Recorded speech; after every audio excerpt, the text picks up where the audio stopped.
এরপরে প্রশ্ন হলো, কোনো মেয়ে বন্ধু যদি ফজর নামাজ পড়ার জন্য জাগিয়ে দেয় তাহলে সে নামাজ হবে কিনা? আল্লাহুল মুস্তান। প্রশ্ন আর খুঁজে পান নাই।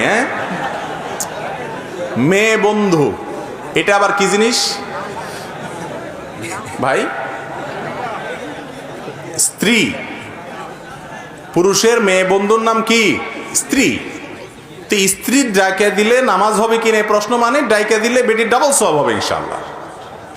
বুঝেন নাই কথা?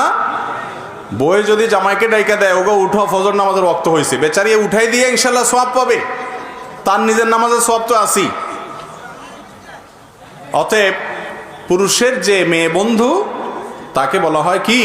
স্ত্রী। তিনি ডাকা দিলে সব হবে ইনশাআল্লাহ, এবং ডেকে দিতে হবে, এটা তার কর্তব্য যদি তিনি আগে উঠেন। আবার ছেলে বন্ধু অর্থাৎ স্বামী, তিনি তার মেয়ে বন্ধু স্ত্রীকে কি করবেন? ডেকে দিবেন। একজন